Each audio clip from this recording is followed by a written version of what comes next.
The people that we meet in this week's Parsha, like the people that we met in last week's Parsha, are not only individuals, but they are prototypes, meaning that they become exemplary of human beings that appear throughout history in every society.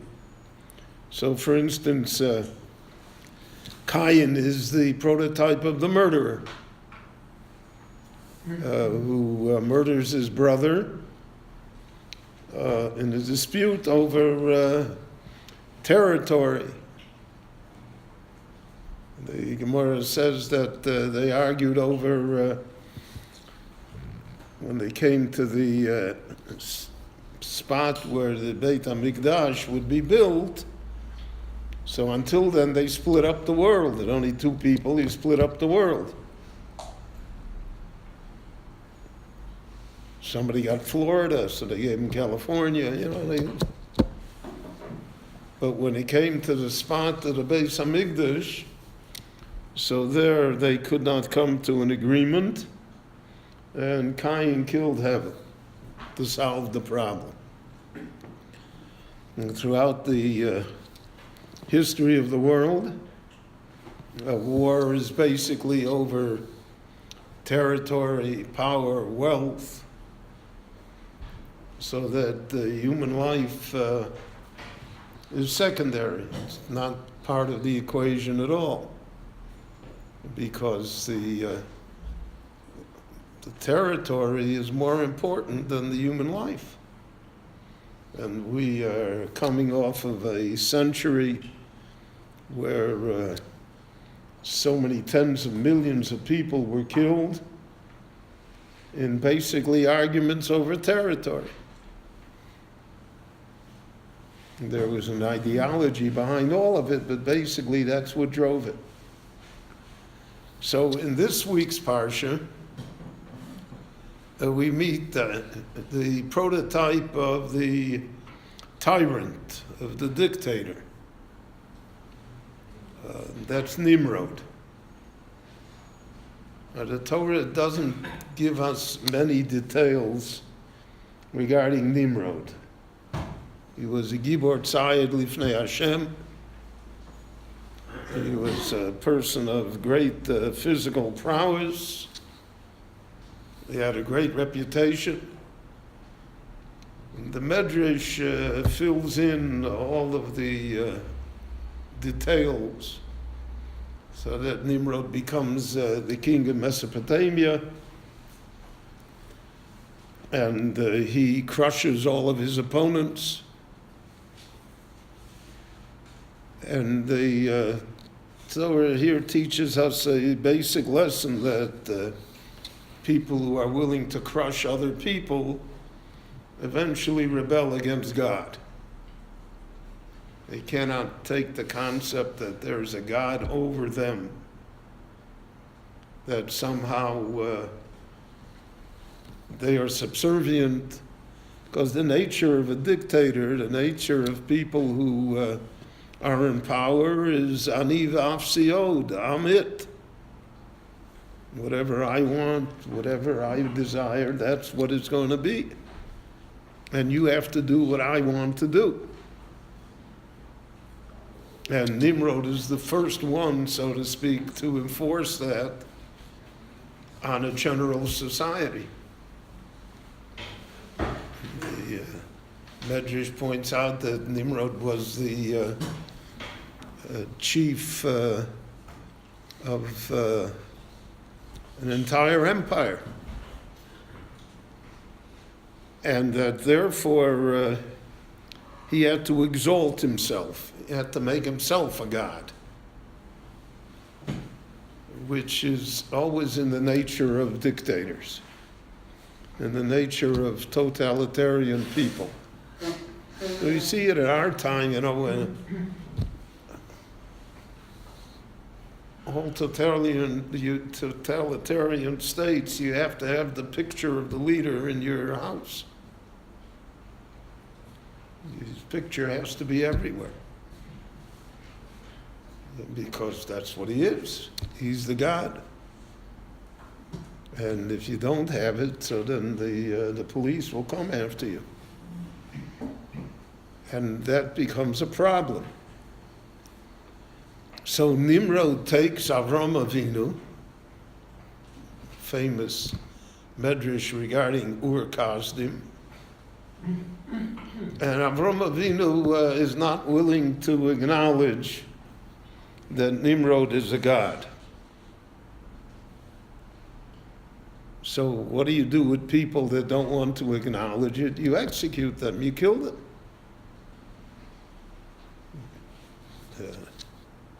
So between Stalin and Chairman Mao, there's probably 150 million people that got killed for the simple crime of not regarding them as a god. And so that becomes the prototype. Later on, we'll have a war between 5 kings and 4 kings, that Avram Avinu will also become involved because of the fact that his nephew Lot is taken prisoner.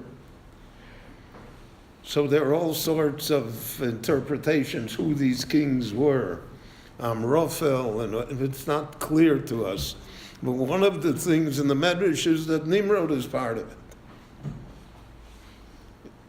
And that the entire struggle is always the struggle between Avram and Nimrod. Between the individual, Avram is the individual. The Novi describes him as such. Ki echad krosiv. I called him one. He's an individual. Does an individual have any rights? Or does the state control the person, or the king, or the emperor? And that the person himself has no rights. Because everything comes from, we're witness to the power of states and the power of government, and how it can crush individuals. So in this war, Avram participates in the war because Avram is the individual. And the Torah, the Medrash, so to speak, mocks it. It says that in the war, Avram has 318 people on his side. That's his army. So the Gemara says that's too many. He really only had one. He had Eliezer. And Eliezer, Gematria, is 318. So I don't know how you win a war with Gematrias. But the message here is clear. It's the individual against the state. It's the individual against the powers that be. And the power of the individual, the Torah puts a great deal of stock into it. In fact, the Torah sees the world only as individuals.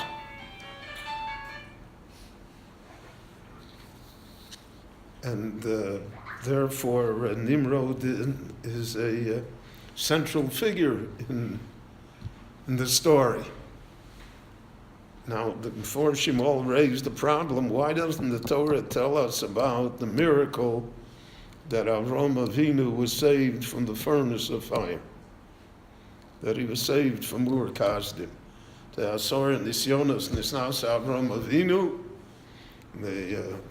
Everyone says one of the Nisyonos was Nimrod, and that he was thrown into the fire. Why didn't the Torah mention it? I mean, it's an enormous miracle.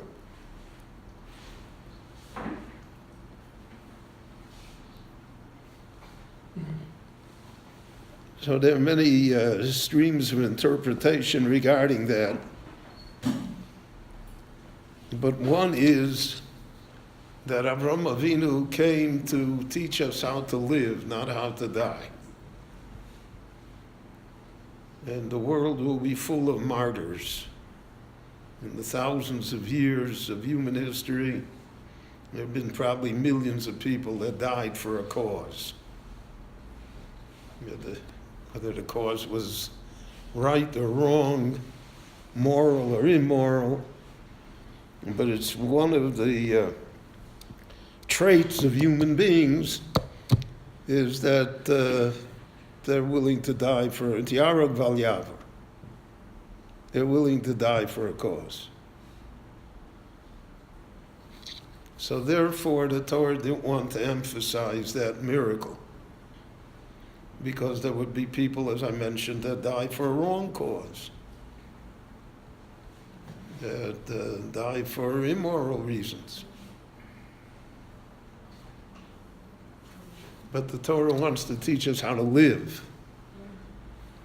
And all the nisyonos that are mentioned to us regarding Avraham Avinu are nisyonos of life, of family, of difficulties, of children, of domestic things that go on in the house.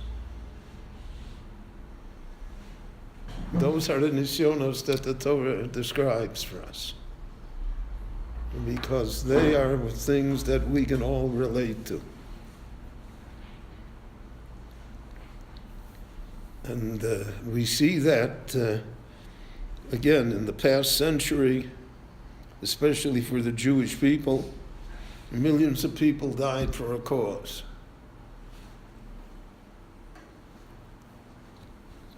Some of them willingly, some of them against their will, but that's exactly what happened.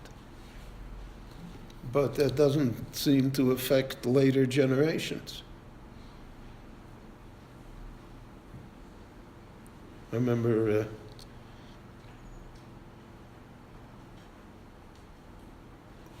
when I was in Miami Beach, so there was someone in shul. They had an interesting shul, so not all of the Jews were strictly observant.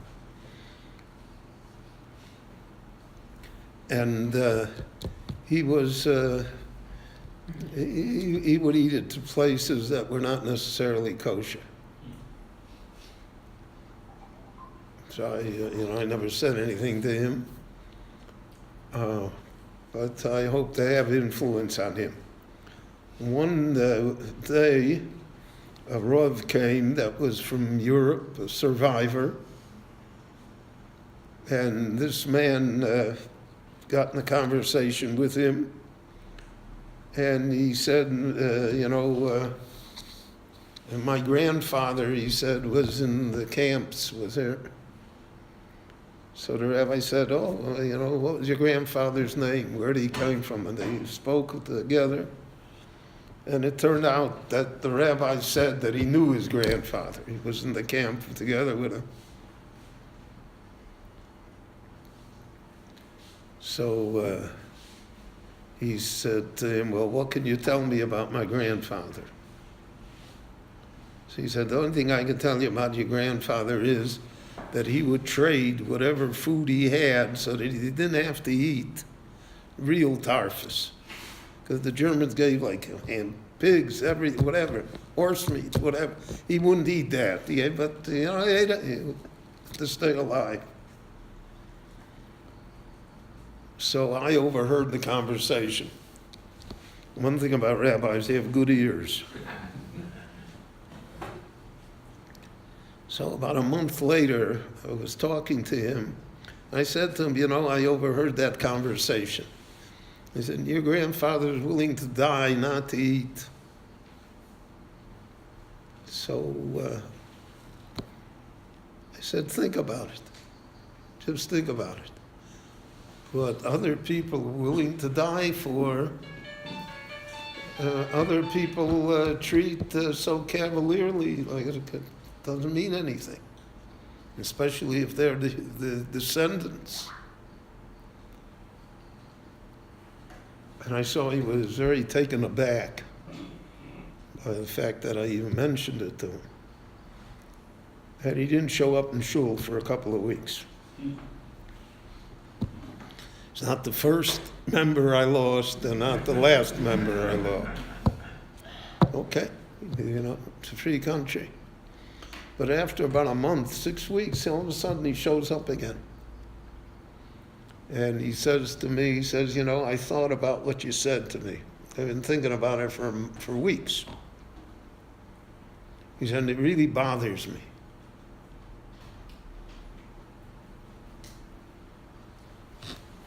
So I expected that he would say, the happy ending would be that I'm going to eat kosher from now on. But it isn't what he said. He said to me, I think my grandfather was wrong.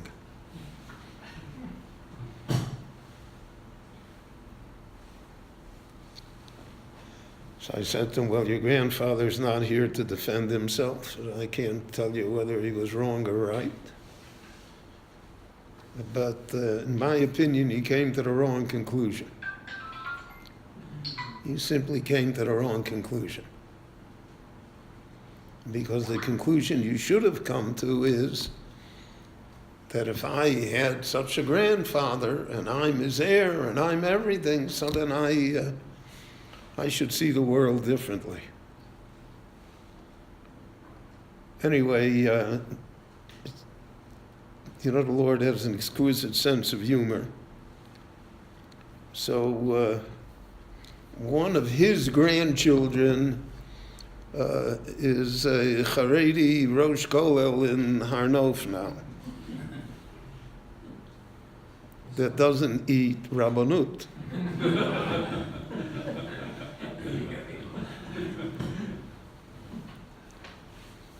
So life plays with us. That's the stories of all of these people that we read in the parshas of the Chumash. Life plays with us. So that's what Shlomo Melech said, Ma shehoya hu sheyiyeh, right? It's all the replay of the same stories. And the only question is, how do we judge it? What do we learn from it? And how do we see it? And that really is the task. But that's really what makes us B'nai Avraham, because of the fact that in life, that becomes our goal, how to live and how to accomplish. Rabbi Chananya ben Akash Omer, what's HaKadosh Baruch Hu was Akas Yisrael, V'filcha Achir B'Lahem Torah Mitzvah Shenemar Adonai